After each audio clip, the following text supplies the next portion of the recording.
What I'm going to document in my apartment can best be described as a cognito hazard. A cognito hazard is something which is of danger to you, but it is only dangerous if you are aware of it, and the more aware of it you are, the more of a danger it becomes. There are two types of cognito hazards: those that function offensively, almost like a virus, and those that function defensively, almost like a porcupine. The one that I have identified in my apartment complex appears to be one of the latter, a defensive cognito hazard. This cognito hazard, which I will refer to from now on as the entity, does not like to be perceived visually by the eye, and especially not on camera. The entity appears to have two defense mechanisms against being recorded. The first one is technical difficulties.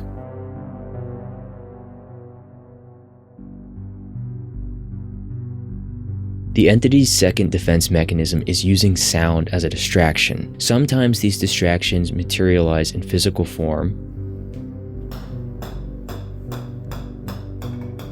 and other times these distractions materialize as mere audio hallucinations.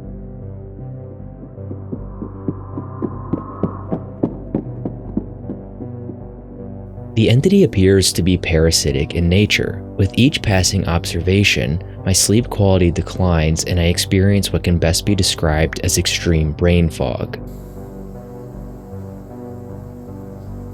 Hey there. Hello. Okay. Hello. This is...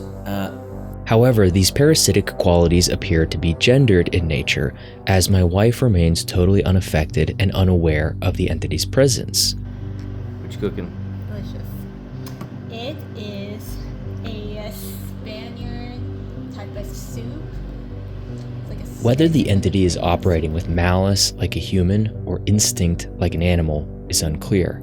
In fact, it's unclear to me whether or not the entity is intelligent at all. The entity also appears to be a burrowing creature.